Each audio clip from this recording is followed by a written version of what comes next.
Hola, muy buenas. Vamos con el capítulo que me ha tocado a mí del dejar ir. Esta parte del capítulo 2, gestión de las crisis emocionales, ¿no? Y bueno, nos habla de que hay distintas técnicas para superar las crisis emocionales y que ya conocemos cuáles son los mecanismos habituales que usados desde la mente consciente pues pueden tener alguna utilidad, pero desde la mente subconsciente no tienen ninguna utilidad, ¿no? Y esos mecanismos son la supresión o la represión, es decir, cuando reprimimos o suprimimos consciente o inconscientemente las emociones, cuando decidimos expresarlas o cuando utilizamos el escape. Hemos visto esas adicciones, esos vicios, ese entretenimiento para no sentir las emociones, ¿no? Dice que son perjudiciales estos mecanismos cuando se utilizan sin intención consciente, es decir, que lo hacemos inconscientemente, pensamos que sirve para algo, pero no sirve para nada, ¿no? Entonces dice que es aconsejable hacerlo, pero siempre que se haga conscientemente porque disminuye la carga emocional de eso que se siente, ¿no? Dice que el simple hecho de compartir un sentimiento con los amigos, o con mentores, o con quien sea, ya descarga un poco su energía y te alivia un poco, ¿no? No soluciona nada, pero sí que te alivia un poco, ¿no? Y cuando utilizamos los mecanismos de escape del entretenimiento, la diversión o incluso alguna adicción, drogas, alcohol, etcétera, pues pasa exactamente lo mismo. Descarga de energía esa emoción y hace que empecemos a dejar ir, que podamos empezar a dejar ir pequeños aspectos de la situación en lugar de la totalidad de la misma, que dejar ir la situación al completo puede ser complicado y mucho más con la emoción que lo acompaña, ¿no? Y nos pone el ejemplo de un hombre que pierde su trabajo, ¿no? Cuando le dices deja ir la situación de haber perdido tu trabajo, pues se hace muy complicado, ¿no? Porque nadie está dispuesto o todo el mundo lo ve muy complicado hacer eso, ¿no? Sin embargo, si empieza a plantearse pequeñas trivialidades como podría dejar de querer almorzar donde siempre lo he hecho con mi colega de trabajo, o podría dejar de querer aparcar el coche en la plaza que siempre lo he hecho en el pasado, o podría dejar de querer subir en el mismo ascensor o usar el mismo escritorio, etcétera, etcétera. Cuando empezamos a soltar poco a poco cada uno de los pequeños aspectos aparentemente triviales, dice que conseguimos el objetivo, que es conseguir la actitud de dejar ir, que es la que nos lleva al coraje, ¿no? Entonces, cuando empiezas a soltar pequeñas cosas, es más fácil ir soltando la situación entera y ponerte en situación del dejar ir, ¿no? Y cuando empiezas a dejar pequeños aspectos de esa situación, te das cuenta de que eres capaz y aparece el coraje, ¿no? Y con ese coraje es cuando puedes sacar toda la fuerza para superar la situación, la emoción que supone esa situación, ¿no? Dice, cuando se utiliza el mecanismo de la entrega con una emoción, se entregan todas las emociones al mismo tiempo. Es decir, las emociones es como que van unidas, ¿no? Si sueltas una, las sueltas todas, ¿no? Al entregar las energías que van en una dirección, entregamos también las que parecen ir en la dirección opuesta, ¿no? Entonces dice que después de utilizar estos 4 métodos para gestionar las emociones, la supresión o represión, la supresión en este caso, que es la parte consciente, la expresión, el escape y la entrega de los pequeños aspectos, se hace evidente un quinto método, ¿no? Y este quinto método consiste en reconocer que cada emoción no va sola, sino que va compuesta por un entramado de emociones que la sostienen, ¿no? Entonces, por ejemplo, si tenemos una situación, esta situación del hombre que ha perdido su empleo, pues posiblemente el sentimiento general sea el de la desesperación, ¿no? Pero cuando empiezas a profundizar en qué emociones hay detrás de esa desesperación, pues quizás te des cuenta de que hay ira, ira contra ti mismo por no haber sido capaz de mantener ese empleo, o cierto resentimiento, o incluso una cuestión de orgullo, o de temor a no encontrar otro empleo. Entonces puedes ir soltando cada una de esas emociones que hay detrás de la emoción general, que puede ser la desesperación, ¿no? Entonces es más fácil soltar el orgullo o la ira o ese pequeño temor que la desesperación. Y al superar el agobio, recordará que suprimió intencionalmente o escapó de cierta parte de la emoción. Es decir, cuando tú conscientemente decides o expresar o suprimir o escapar de esa situación, te puede aliviar y entonces es más fácil ir soltando parte por parte, ¿no? Gestionar una crisis a nivel emocional y no intelectual reduce radicalmente su duración y sin embargo lo que hacemos la mayoría de las veces es darle vueltas al coco y razones y excusas y por qué habrá sido esto y para qué lo otro y qué sentido tiene esto y qué sentido del otro. Lo único que tenemos que hacer es desgranar esas emociones que hay detrás de la emoción principal y empezar a soltarlas, ¿no? Dice, hasta que no se entregue la emoción subyacente, los pensamientos seguirán generándose indefinidamente porque el pensamiento no tiene fin, es infinito. Podríamos estar años y años pensando y buscando razones, justificaciones, excusas o lo que sea, ¿no? Y a continuación nos habla de los beneficios de saber gestionar con éxito una crisis vital. Dice que el primer beneficio de gestionar correctamente una crisis emocional es que la cantidad de emoción suprimida o reprimida es mucho menor. Cuando empieza a generar, a gestionar y a soltar, lo que queda, los resquicios de la emoción que quedan son cada vez menores, ¿no? El segundo beneficio es que crecen las sensaciones de autoestima y confianza. Es decir, cuando te das cuenta de que eres capaz de ir soltando y que se reduce ese malestar, crece la autoestima y crece la confianza.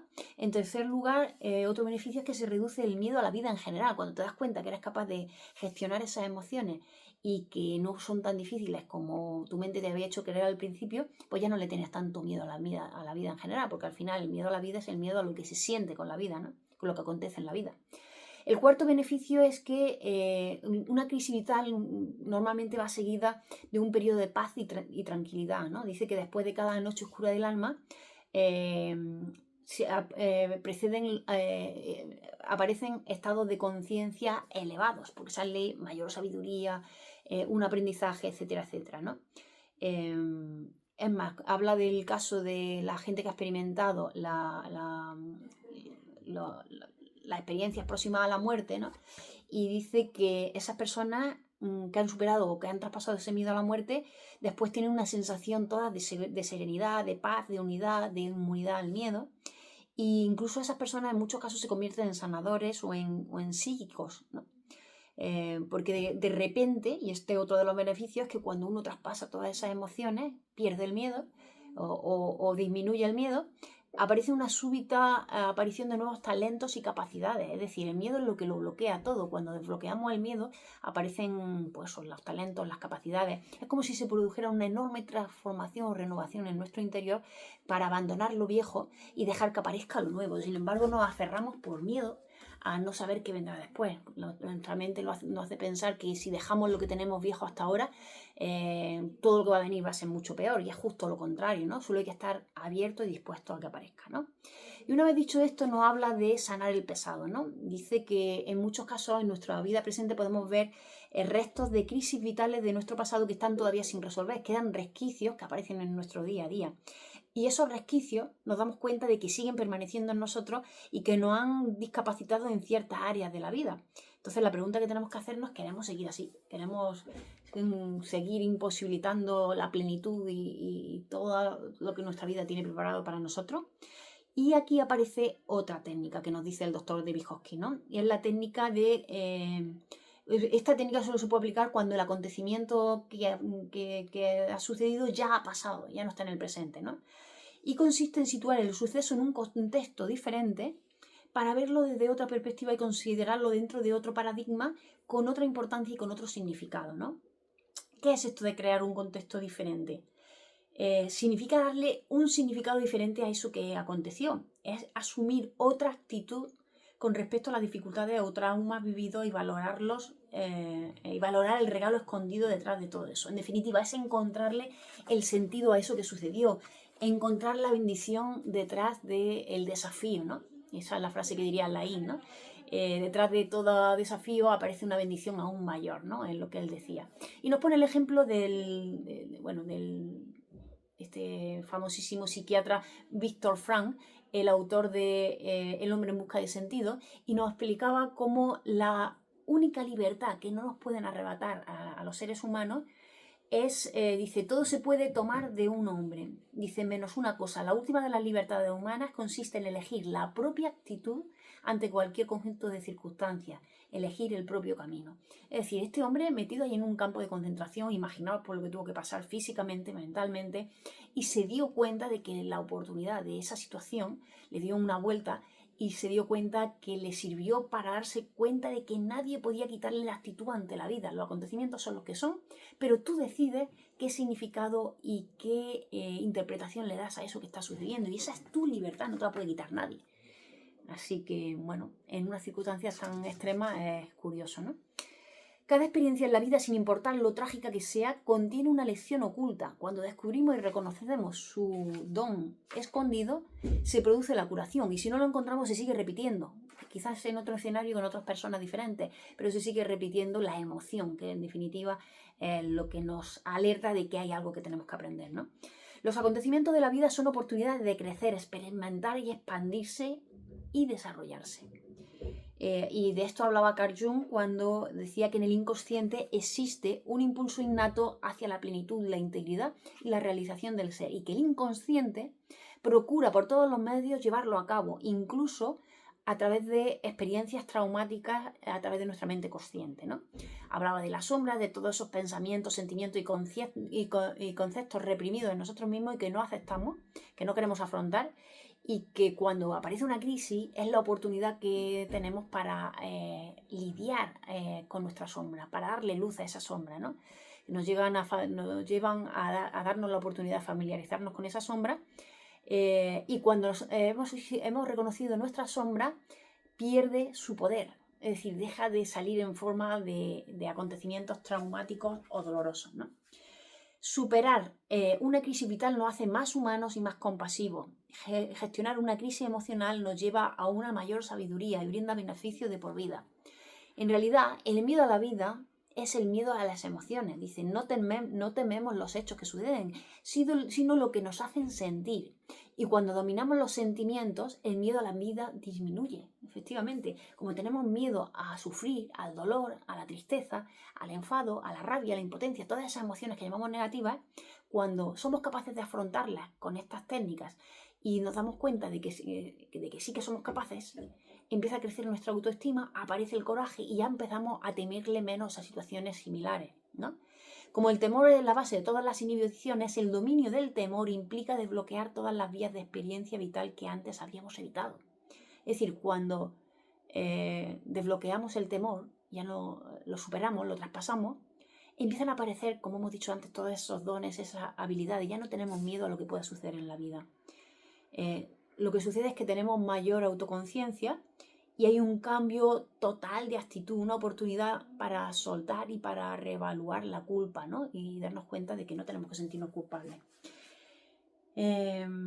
Por lo tanto, cada experiencia emocional es una oportunidad para ir o hacia arriba o hacia abajo, o anclarnos en el pasado, en el sufrimiento, o para verlo como una oportunidad de sabiduría, de aprendizaje y de elevar nuestro nivel de conciencia. Tenemos la oportunidad de elegir, y esta es la palabra clave. Elegimos nosotros, no suceden las cosas por casualidad. Elegimos si queremos conservar o soltar los trastornos emocionales que estamos viviendo, ¿no? Nuestra elección determina nuestro futuro y somos nosotros los creadores, los decisores. Somos nosotros y no nadie más, ¿no? Hay un placer extraño y peculiar en aferrarse al dolor y sin duda alguna satisface nuestra necesidad inconsciente de aliviar la culpa a través del castigo. Es decir, nos sentimos cómodos en el dolor a nivel inconsciente. Pero la pregunta que tenemos que hacernos es ¿cuánto tiempo más queremos seguir sufriendo? ¿Cuándo vamos a estar dispuestos a dejarlo? ¿Cuándo vamos a decir basta? Porque eso depende de nosotros, como hemos dicho, ¿no? La parte de nosotros que quiere aferrarse a las emociones negativas es nuestra pequeñez. Esta frase es fundamental. Cuando nos queremos aferrar a lo negativo por miedo a lo que venga en el futuro, a lo desconocido, a lo que nos hace crear nuestra mente, estamos en nuestra pequeñez. Y si así nos vemos a nosotros mismos, pequeños, así nos verán los demás, ¿no? Porque el mundo solo puede vernos como nos vemos a nosotros mismos. La pequeñez conlleva debilidad, enfermedad, trastornos y muerte. La renuncia a los sentimientos negativos puede ir acompañada de otra maniobra muy saludable para la transformación interior. Y esta es la última herramienta que nos transmite en esta parte el doctor David Hawkins, que es el dejar de resistirse a las emociones positivas. ¿Cómo fortalecemos las emociones positivas? Muchas veces nos negamos a sentir las emociones negativas, pero no nos abrimos a sentir las emociones positivas. Ya sabemos que todo está en su polaridad, lo blanco y lo negro, lo bueno, lo malo, lo triste, lo alegre, ¿no? Entonces lo que tenemos que hacer simplemente con esta técnica es sentarnos, observar la sensación opuesta a la emoción negativa que estamos viviendo y dejar de resistirnos a ella. Nos pone el ejemplo de una persona que lo han invitado a un cumpleaños de un amigo y no le apetece ir porque tiene cierto resentimiento hacia él o lo que sea, ¿no? Dice que cuando tú empiezas a sentir lo contrario a ese resentimiento, es decir, el perdón o la generosidad, es como que ese tipo de emociones se empiezan a aflorar como si fueran olas en nosotros y sin embargo no lo hacemos esto porque pensamos que somos tontos si le mandamos amor a esa persona a la que le tenemos resentimiento, por ejemplo. Sin embargo, pensamos pues, o que somos tontos o que estamos castigando a la otra persona de la manera manteniendo el resentimiento, pero la cuestión es que estamos suprimiendo el amor, ¿no? Y el amor no beneficia a los demás, nos beneficia a nosotros y por lo tanto, si nos beneficia a nosotros, también se extiende a los demás, ¿no? En definitiva, es la ley del espejo. Cuando pensamos que algo es culpa de los demás o que a causa de los demás está sucediendo algo, estamos renunciando a la posibilidad de extender nuestro amor y al extender nuestro amor, que es generar y reconocer lo que somos, desde la humildad, es cuando aparece nuestra grandeza, esa grandeza que es el espíritu. Y bueno, al final todo este mensaje coincide con lo que dice el curso de milagros y dice que el resultado final de gestionar conscientemente las emociones son la invulnerabilidad y la imperturbabilidad. Pero para eso tenemos que estar dispuestos a atravesar esas emociones, ¿no? A sentirlas, a vivirlas y simplemente observarlas, ¿no? En vez de rumiar tanto mentalmente, pensamiento tras pensamiento. En fin, se ha hecho un poco largo, pero es que son muchas páginas y muy intensas. Lo dejo aquí y mañana no sé si voy a poder estar en la reunión porque estoy todavía con la familia fuera. Si mañana no puedo, ya la semana que viene seguro que sí, ¿vale? Pues nada, aquí lo dejo. Hasta luego.